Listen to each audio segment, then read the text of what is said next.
kali ini kita akan membahas bab hukum dasar kimia.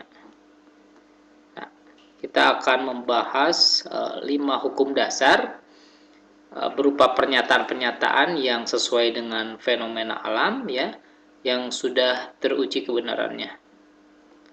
Nah, ini hukum-hukum ini nanti bermanfaat dalam proses stokiometri atau perhitungan dalam kimia. Baik, kita mulai. Hukum dasar kimia yang pertama yaitu hukum kekekalan massa. Hukum kekekalan massa ini dikemukakan oleh Lavoisier berkaitan dengan massa ya, atau berat suatu zat ketika direaksikan.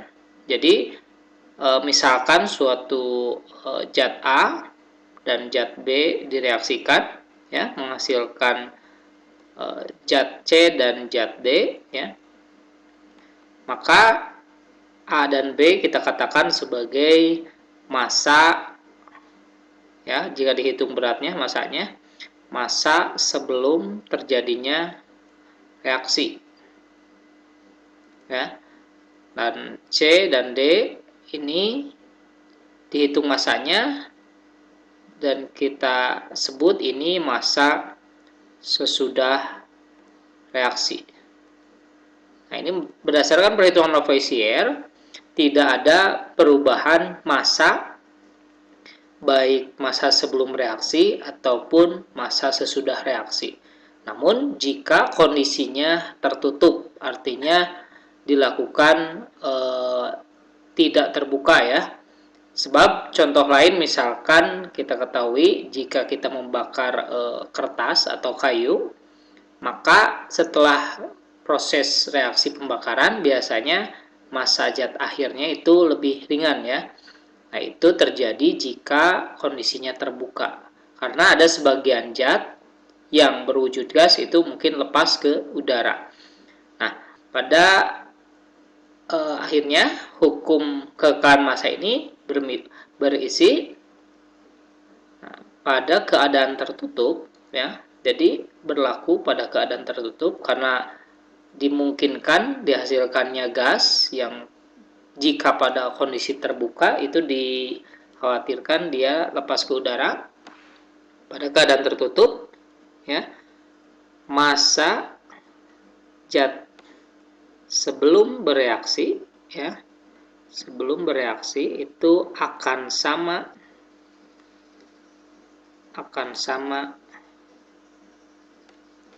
dengan massa sesudah reaksi. Jadi tidak ada perubahan massa ya di sini dalam suatu reaksi itu. Jadi zatnya ini nanti berhubungan dengan teori atau model atom Dalton ya, bahwa reaksi itu hanya berupa penata ulangan saja, tidak ada yang berkurang, tidak ada yang bertambah. Memang sebelum hukum kekekalan massa ini lahir, ada yang dikenal dengan istilah phlogiston ya, bahwa ketika suatu zat direaksikan ada zat yang hilang. Nah, zat yang hilang ini disebut phlogiston. Namun Lavoisier kemudian melengkapinya atau memperbaikinya bahwa yang hilang itu bisa jadi adalah dalam bentuk udara ya, yang lepas. Nah, sehingga kekekalan massa ini ditekankan pada keadaan yang tertutup. Kita akan lihat contoh soal untuk hukum kekekalan massa. Nah, di sini ada 2 soal mengenai hukum kekekalan massa. Yang pertama, kawat tembaga dibakar dalam pembakar Bunsen ya, sehingga terbentuk tembaga oksida atau CuO. Jadi ini logam tembaga direaksikan dengan oksigen menghasilkan tembaga 2 oksida. Nah, jika berat Cu semula 32 gram, jadi Cu ini masanya 32 gram ya. Nah, dan terbentuk CuO 40 gram. Ini 40 gram. Ingat, yang produk ini adalah zat sesudah bereaksi ya. Sedangkan Cu dan O2 itu adalah zat sebelum bereaksi. Yang ini 32 gram. Ditanyakan adalah massa dari oksigen ini ya. Ini cukup mudah saja. Ingat bahwa massanya dia tidak akan berubah. Nah, jika diketahui massa sesudah bereaksinya adalah 40 gram, maka massa mula-mula pun atau sebelum reaksi adalah 40 gram juga. 40 gram ya. Sehingga jika ini massanya 32 gram, berarti supaya 40, maka massa oksigen ini adalah 8 gram ya. 32 tambah 8, 40 ya. Jadi massa sebelum dan massa sesudah itu kekal ya, tidak berubah. Nah, cukup mudah saja.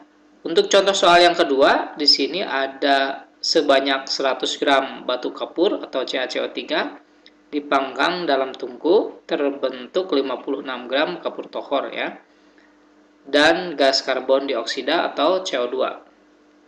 Tuliskan persamaan reaksinya dan tentukan berapa gram CO2 yang keluar dari tungku. Nah, ini dia prosesnya tidak tertutup, terbuka, jadi ada gas yang keluar dari tungku. Kita tuliskan dulu reaksinya. Ini CaCO3 atau batu kapur, dia wujudnya padatan, itu kemudian menghasilkan kapur tohor, masih wujudnya padat, menghasilkan dan gas CO2 ya, CO2 ya, ini sudah setara. Nah, ini katanya CaCO3 mula-mula masanya 100 gram dan terbentuk kapur tohornya 56 gram. Nah, ingat CaCO3 ini adalah massa sebelum ya, sebelum bereaksi 100 gram, maka massa sesudah bereaksinya pun ini massanya harus 100 gram. Nah, maka yang CO2 ini massanya 100 dikurangi 56 dari CaO, sehingga hasilnya 44 gram. Nah, cukup mudah saja untuk hukum kekekalan massa. Kesimpulannya, massa awal sama dengan massa akhir. Massa sebelum bereaksi sama dengan massa sesudah reaksi. Hukum yang kedua yaitu hukum perbandingan tetap. Nah, hukum ini dikemukakan oleh Proust ya, sehingga sering juga dikenal dengan hukum Proust ya, hukum perbandingan tetap Proust. Nah, ini pada prinsipnya ketika unsur-unsur bergabung membentuk senyawa ya, nah perbandingan unsur penyusunnya ini dia selalu tetap ya. Contohnya misalkan dalam pembentukan magnesium oksida. Nah, magnesium oksida atau MgO itu dibentuk dari unsur Mg dan unsur oksigen ya. Nah, perbandingan massa Mg dan perbandingan O itu selalu tetap dan tertentu ya. Jadi magnesium ini mau dari sumber manapun, oksigen ini sumber manapun, asal dia Mg dan O membentuk MgO, dia perbandingan massanya itu selalu tetap ya, tidak berubah-ubah. Seperti itu perbandingannya, bukan nilai yang sebenarnya. Nih, perbandingan MgO itu diketahui perbandingannya selalu 3:2. Nah, dari mana ini bisa tahu 3:2? Memang sebenarnya di soalnya biasanya suka ada, tapi ini bisa diketahui dari perbandingan AR-nya. Nah, ini MgO berarti di sini jumlah Mg di sini 1 ya, dikali AR Mg dibandingkan dengan oksigennya ini jumlahnya 1 juga, dikali AR O-nya. Kalau misalkan ada senyawa lain, misalkan Na2O, Na2O berarti 2 kali ArNa ya, seperti itu. Mg di sini AR-nya dari SPU bisa kita lihat nilainya adalah 24 dan oksigen AR-nya adalah 16 ya. atau 24 banding 16. Kalau kita bagi dengan 8, 24 bagi 8 itu 3, 16 bagi 8 itu 2 ya. Nah, kita bisa tahu perbandingan masing-masing unsur dalam membentuk senyawa dan dilihat dari nilai AR-nya. Contoh lainnya misalkan H2O. H2O berarti di sini jumlah H-nya ada 2, 2 kali ARH banding 1 kali ARO ya. ARH itu di SPU bisa kita lihat nilainya adalah 1 banding 1 kali ARO-nya 16 ya. 2 kali 1 2, 1 kali 16 16. Jadi perbandingan paling sederhananya 1 banding 8 seperti itu. Nah, di MgO ini perbandingan masanya selalu 3 banding 2 ya. Selalu 3 banding 2. Bukan massa sebenarnya harus 3 gram dan 2 gram. Bisa saja massanya adalah magnesium ini adalah 6 gram. Tapi massa oksigennya adalah 4 gram. Nah, kalau disederhanakan 6 banding 4 itu adalah 3 banding 2 kan. Seperti itu. Atau misalkan saya punya massanya magnesiumnya 12 gram, maka massa oksigennya itu akan 8 gram kan. Perbandingannya selalu 3 banding 2 ya.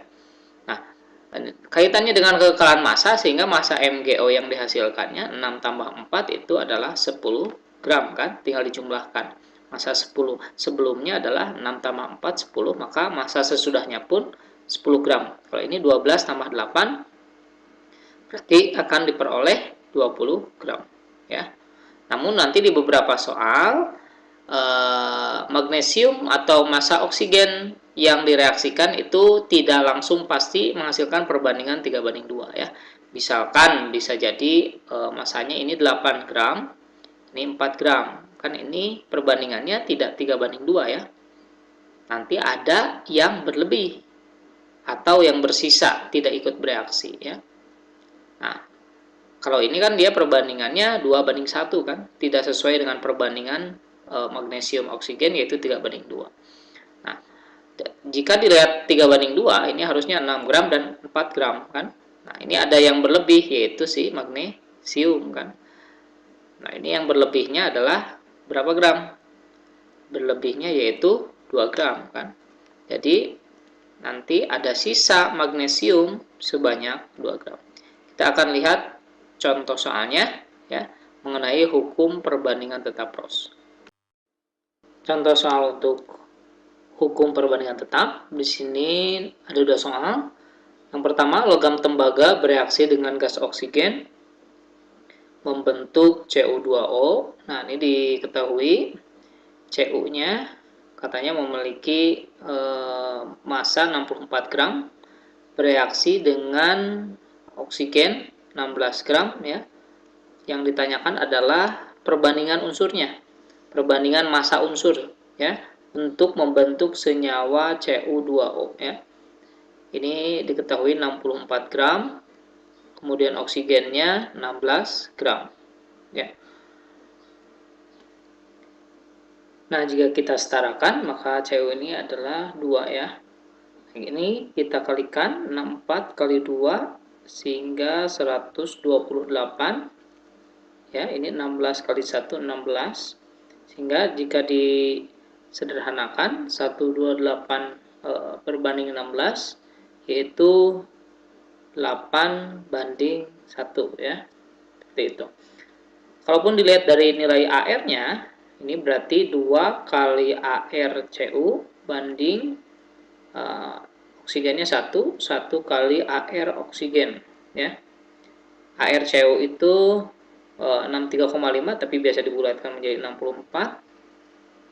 1 kalau AR oksigen 16, ini 2 kali 64 128 banding 16 sama ya, perbandingannya 8 banding 1. Oke, itu contoh soal yang pertama. Kemudian yang contohnya soal yang kedua. Nah, di sini ada soal yang menanyakan zat sisa ya, zat sisa dari 2 unsur yang bereaksi ya, yaitu hidrogen dan oksigen. Ini perbandingannya sudah diketahui, hidrogen 1, oksigen 8 ya. Nah, ini yang direaksikannya adalah hidrogennya 6 gram direaksikan dengan 12 gram oksigen. Ini sepertinya membentuk air. Jadi hidrogen bereaksi dengan oksigen, kemudian membentuk H2O. Perbandingannya diketahui 1:8 ya. Sedangkan massa yang bereaksinya di sini hidrogen 6 gram, sedangkan oksigen 12 gram. Nah, ini tidak sesuai dengan perbandingan 1:8. Ini adalah 1:2 ya. Nah, di antara 6 atau 12 ini ada yang terlalu berlebih. Kalau misalkan yang 6 gram itu 1, ya, berarti yang 8-nya adalah 6 kali 8, 48 ya. Tapi ini kan kurang dari 48. Jadi yang bersisanya bukan yang ini, bukan yang oksigen. Tapi yang bersisanya yang hidrogen. Nah, jika 12 itu 8, ya, 12 itu 8, maka satunya itu berarti, cara mencarinya ini 1/8 ya, ini dikali 12. Sehingga massa hidrogen yang bereaksinya adalah 12/8 atau 3/2 ya, atau 1,5 gram. Nah, ini terlalu berlebih, 6 gram kan.